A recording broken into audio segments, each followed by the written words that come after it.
Assalamualaikum warahmatullahi wabarakatuh.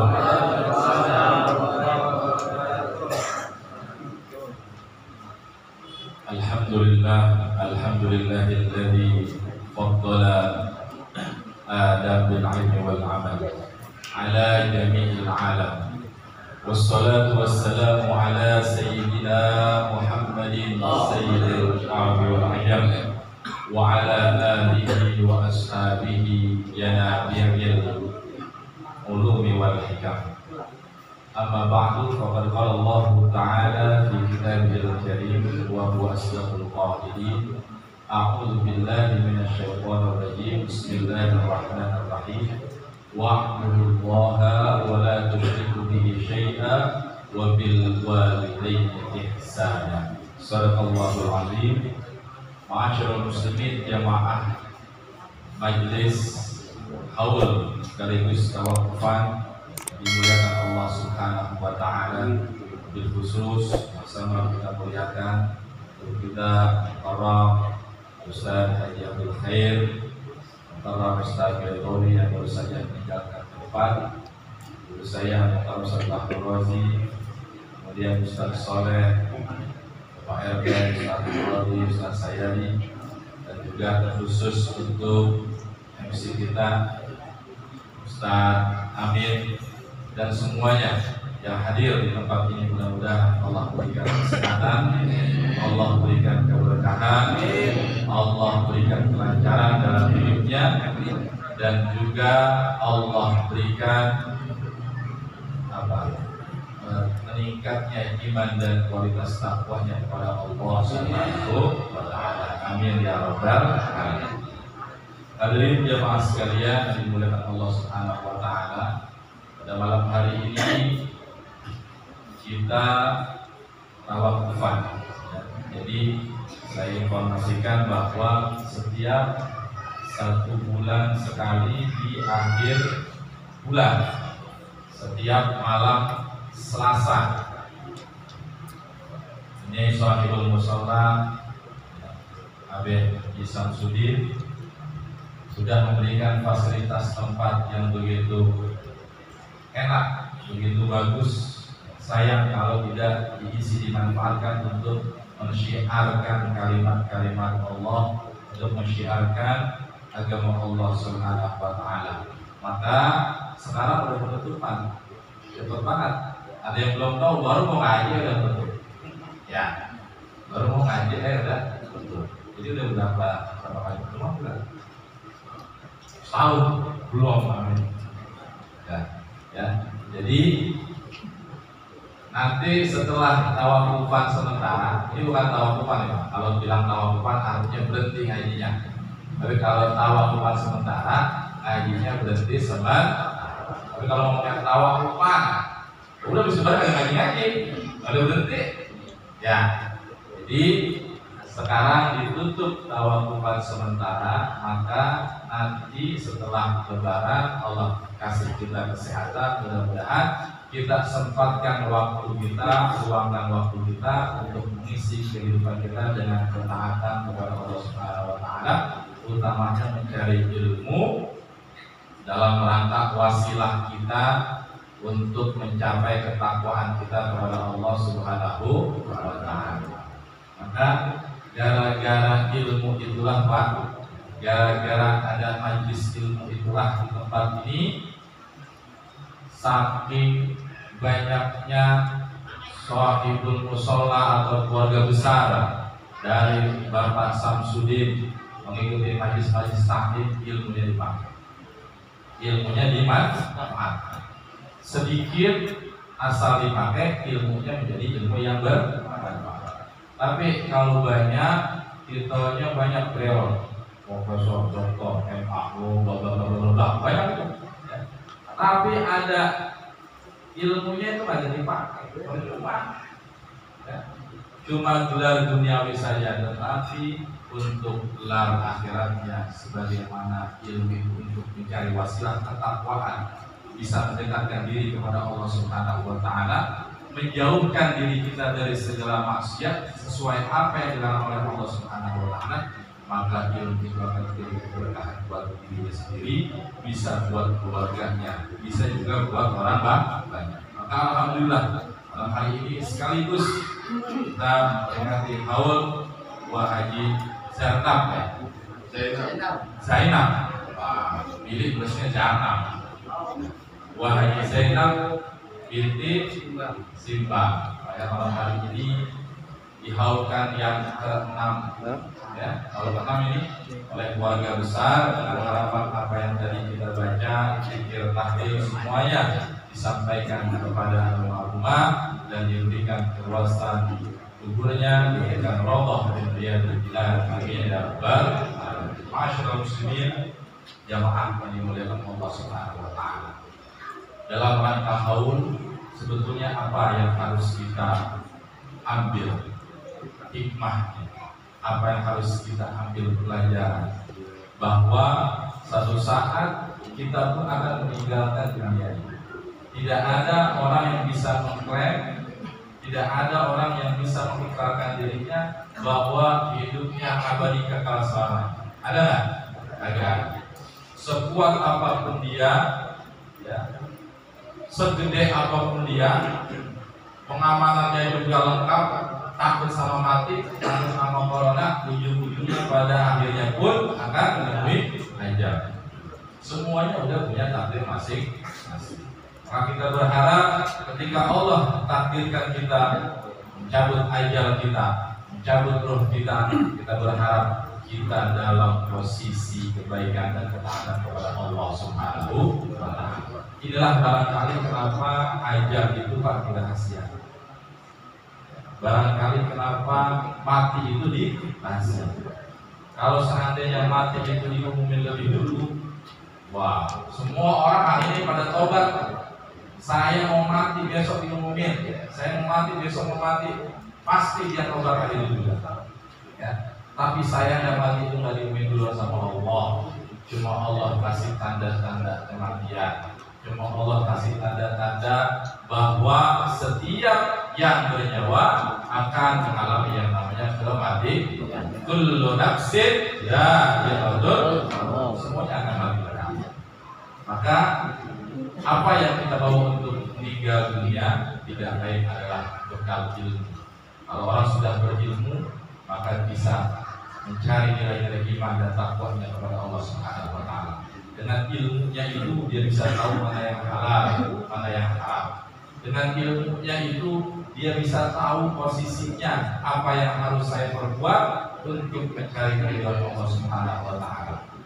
Dengan ilmunya itu dia tahu tempat-tempat yang mulia yang harus dia datangin di antara tempat-tempat yang maksiat yang harus dia hindari. Semuanya diketahui karena ada ilmu. Ya, jadi ilmu itu penting. Yang bedain kita dengan makhluk Allah yang lainnya, ketika Nabi Adam alaihissalam dijadikan oleh Allah Subhanahu wa taala sebagai khalifatul fil ardh. Allah ciptakan Nabi Adam sambil Allah berseru kepada para malaikat yang termasuk di situ ada bangsa jin atau iblis.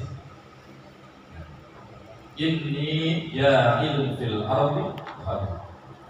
Saya akan ciptakan di muka bumi nanti seorang khalifah.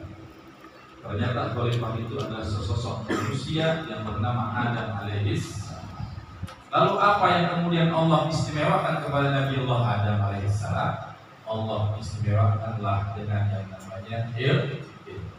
Gara-gara Nabi Adam diberikan ilmu, wa 'allama Adam al-asma'ullah. Allah kasih pengetahuan kepada Nabi Adam. Kemudian Allah perintahkan para malaikat dan jin untuk bersujud, bukan sujud sebagai Tuhan, tapi sujud karena Nabi Adam, perintah dari Allah. Nabi Adam memiliki keistimewaan yang diberikan Allah, yaitu ilmu, pengetahuan. Maka bersujudlah para malaikat, kecuali siapa? Iblis atau jin yang tidak mau bersujud, sehingga akhirnya iblis pun ditempatkan dalam sujud. Nah, ini lagi-lagi ilmu. Jadi harus tahu. Dengan ilmu itulah maka haul ini terlaksana. sebagai bentuk birrul walidain, sebagai bentuk berbakti dia kepada orang tuanya, karena tahu ilmunya bahwa berbakti kepada orang tua memiliki pahala yang lebih besar di hadapan Allah Subhanahu wa Ta'ala. Jadi orang tua yang masih hidup di samping kiri kita akan kita muliakan, jangan disia-siakan. Berilah dia penghormatan setinggi-tingginya. Bukan kita sebagai anak bisa membalas hanya sebagai balas budi, bukan. Tapi apa yang kita punya itu sebagai bentuk kecintaan dan penghormatan kita kepada Allah Subhanahu wa Ta'ala, karena tadi Allah sudah berfirman, wa'budullaha wa la tusyriku bihi syai'an. Yang pertama tauhidnya itu, sembahlah Allah wa la tusyriku bihi syai'an, dan jangan kamu sekutukannya, wa bil walidaini ihsan. Setelah tauhid, maka yang kedua kita diperintahkan oleh Allah untuk ihsan, berbuat baik kepada orang tua, atau lebih kita sebut birrul walidain.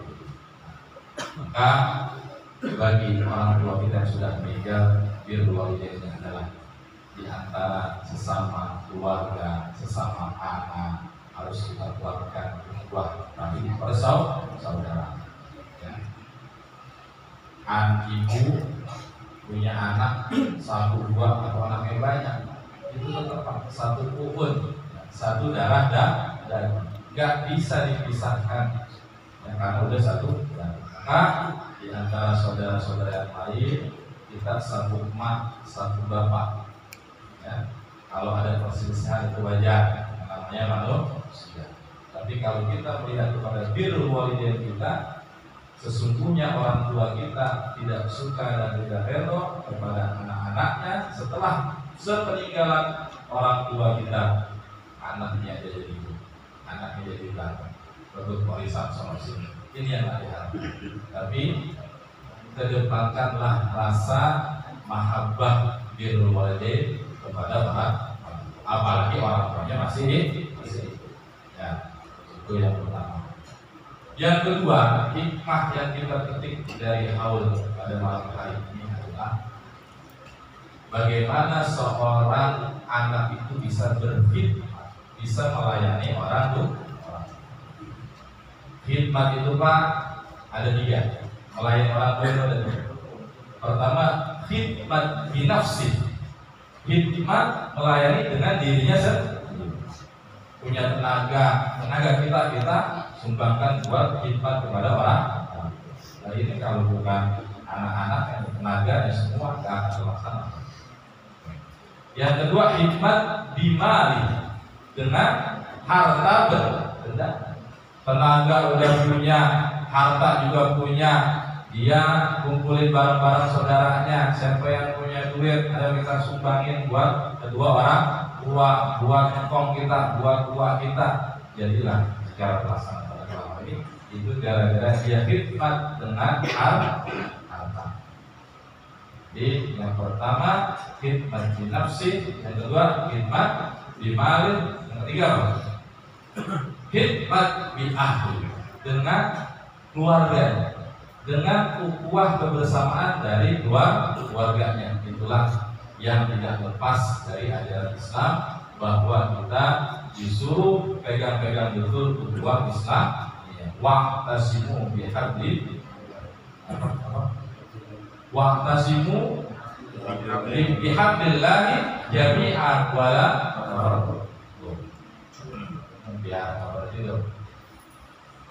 suruh pegang kuat-kuat tali persaudaraan.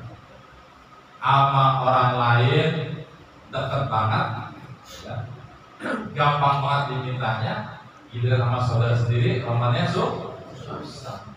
Pakai mikir-mikir dulu, ya. Padahal justru sama saudara kita sendiri, karena hikmatnya buat keluarga besar kita, itulah yang kita sumbangkan. Karena semuanya itu Pak akan balik kepada diri kita sendiri. In ahsantum li anfusikum wa in asatum fa. Segala kebaikan yang pernah kita berikan semasa kita hidup, ya, amal ibadah apapun itu bentuknya, pernah kita berikan kepada orang lain, apa itu orang tua ataupun siapapun dia, in ahsantum li anfusikum, maka kita akan dapat kebalikannya. Kebaikan itu akan balik kepada kita. Wa in asahtum fa, dan kalau kita berbuat kejelekan itu kembali kepada diri kita. Sekarang kita menghaulkan orang yang sudah meninggal dengan kebaikan semasa kita hidup, kita berikan kerahkan tenaga kita, harta kita, persaudaraan kita. Maka begitu kita meninggal dunia, Allah pun akan membalas kebaikan kita. Ya. Emang ada yang jamin begitu kita meninggal ada yang haulin kayak begini? Ada yang jamin nggak? Belum tentu. Ada yang jamin orang datang pada kumpul doain kita ada di kuburan? Belum tentu. Ya. Maka semasa hiduplah itu kita tebar yang namanya kebaikan, ya, amal-amal soleh, maka itulah yang akan bisa membawa hidup kita baik nanti ketika kita sudah meninggalkan hidupnya. Hadirin jamaah sekalian yang dimuliakan Allah Subhanahu wa taala, itu sekilas tentang hikmah bagaimana kita bisa berbakti kepada orang tua. Maka ada satu kisah dalam suatu hadis kita melihat Sholihin, ada 3 orang pemuda. Mereka berjalan musafir, tiba-tiba hujan. Begitu hujan, dia nyari tempat berteduh. Tahu sendiri di wilayah Arab susah sekali nyari tempat berteduh. Maka karena padang pasir semua, yang dia temuin cuma ada 2. Akhirnya ini ketiga-tiganya masuk ke dalam gua. Begitu masuk ke dalam gua, ini ceritanya bukit itu longsor. Bukitnya longsor, banyak batu yang turun ke bawah, batu-batu gede, akhirnya menjepit pintu gua. Guanya ketutupan. Kira-kira bisa keluar nggak? Kagak bisa. Jadi 3 orang ini bingung. Jadi kita mau teriak bagaimana kalau di dalam gua? Yang ada cuma 3 orang. Akhirnya di antara 3 orang ini punya inisiatif, kalau gitu kita doa sama Allah, barangkali kita selama kita hidup ini ada amal-amal soleh kita yang kemudian kita wasilahkan kepada Allah. Ya Allah, biar pintu gua ini terbuka, batu ini bisa tergeser. Di antara 3 orang itu, Pak, singkat cerita, di antara 3 orang itu dia punya amal soleh, dia punya kedua orang tua. Orang tuanya udah tua, retak, udah bongkok bahasa kita sekarang. Tapi setiap hari dia rawat orang tuanya. Bahkan kalau dia mau makan, dia kagak mau makan duluan sebelum orang tuanya makan. Dia nggak mau minum duluan sebelum orang tuanya minum. Setiap sorenya dia meres susu ontak, susu kambing disiapin buat kedua orang tuanya. Dia nggak mau minum dulu, tapi didumilah orang tuh. Baru setelah itu ke anaknya dan ke istri. Nah, dari situlah dia kemudian berdoa kepada Allah, ya Allah, seandainya itu menjadi amal soleh saya yang Kau terima, tolong geserin ini batu yang gede ini dari mulut gua. Seketika, Pak, doanya diijabah oleh Allah Subhanahu wa taala. Wasilah dia amal soleh dari berbakti kepada orang. Sedikit bergeser. Pemuda yang kedua, dia menceritakan amal solehnya. Dulu saya pernah demen sama sepupu saya, cewek berarti. Nah, saking demennya, saya ajak itu sepupu saya yang cewek buat berhubungan badan sama saya. Tapi ceweknya nolak. Boleh, saya mau berhubungan dengan satu syarat, kasih saya upah dulu. Upahnya mahal. Kalau dulu 100 dinar itu dari emas, ya. Sekarang 1 gram emas itu berapa dia? Kalinya 100, mahal. Kalau situ bisa cari 100 dinar, maka saya akan mau berhubungan dengan situ. Akhirnya yang melelahkan udah pikirannya udah fiktor, pikiran kotor, ya. Nafsunya udah gede, cari lagi, akhirnya dapat hasil kerja kelasnya, dapat duit 100 dinar. Dan lagi kesempurnya saya sudah dapat duit 100 dinar. Kalau begitu, kamu bersedia, sudah janji melakukan hubungan dengan saya. Oh siap, masuklah dia ke dalam kamar. Apa yang terjadi? Kira-kira apa yang boleh dalam kamar? Apa ya? Berantem. Ya. Begitu mau berantem Pak, mau bekangkang bahasa kita ya, mau bekangkang, baru mau ditumprak apa kata cewek? Ingat Allah, lupa. Gitu, cewek nasihatnya gitu. Ingat Allah, Allah melihat kita. Langsung itu dia kaget si laki ini. Astagfirullah. Kabur, agak jadi. Gara-gara si cewek itu mengingatkan akan adanya Allah, takut kepada Allah, maka si cowok ini kabur. Akhirnya dia berdoa sama Allah di dalam doa, ya Allah, seandainya itu amal soleh saya udah gebu-gebu hawa nafsu saya untuk berbuat maksiat, tapi saya nggak jadi. Karena dengar nama Engkau ya Allah, itu menjadi amal soleh saya sebagai wasilah kepada Engkau. Tolong ya Allah, geser ini, bantu dari kita. Geser lagi sedikit. Ya. Jadi kalau orang berbuat maksiat kagak jadi, itu pahalanya gede Pak. Ya. Pahalanya gede. Tapi jangan dicoba-coba. Jangan dicoba-coba. Gitu ya. Usahakan pokoknya kebaikan yang harus kita kerjakan. Jangan coba-coba untuk melakukan maksiat. Pemuda yang ketiga, dia berwasilah kepada Allah, dulu saya pernah punya karyawan kerja di perusahaan saya. Ya. Begitu jatuh gajinya akhir bulan, saya bayar, dia nggak mau. Gitu. Alasan itu dia nggak mau. Akhirnya saya pegang itu duitnya. Duitnya saya pegang, saya putar duitnya. Ibarat sekarang investasi. Diputar duitnya, akhirnya bisa beli sapi, onta, pokoknya sama tukang angolnya semua beli dari putaran duit. Suatu ketika karyawannya balik lagi, Tuan, ente jangan dulu, saya mau minta gaji saya yang dulu saya pernah tolak, karena saya lagi butuh. Ini kalau orang-orang model yang pikirannya rada-rada apa ya, rada pinter, dari kasih itu yang gajinya dia doang sejuta misalnya gajinya. Tapi karena dia takut sama Allah, gajinya bukan sejuta Pak. Tuh gaji kamu tuh, ambil itu semua sapi, kambing, ontak sama yang namanya itu punya kamu semua. Kaget, kok bisa? Itu dari hasil gaji kamu saya putar, jadilah untuk hewan-hewan peliharaan. Kalau orang yang pikiran ini mah belum sejuta kemarin, ya. Tapi karena dia takut sama Allah, ya, ini urusan harta juga. Nanti dipertanggungjawabkan di hadapan Allah Subhanahu wa Ta'ala. Mungkin dia agak tahu kalau dibohongnya, tapi karena dia jujur, akhirnya dia wasilah kepada Allah. Ya Allah, dengan kejujuran saya kepada karyawan saya tadi, tolong wasilah saya ini buka ini batu besar dari mulut gua. Akhirnya Pak buka itu semua, bisa keluar akhirnya dari luar. Ya.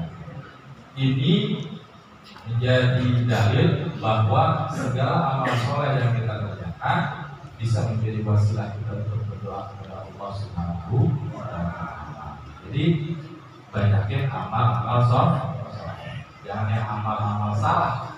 Kalau amal salah ada tuntutannya dari Nabi. Tapi kalau amal soleh, kita berburu, kita ngaji, cari ilmu, insya Allah yang kita amalkan yang diberikan oleh guru-guru kita di majelis-majelis taklim bisa dipertanggungjawabkan di hadapan Allah Subhanahu wa Ta'ala. Saya kira itu Pak ya. Ini ada saya.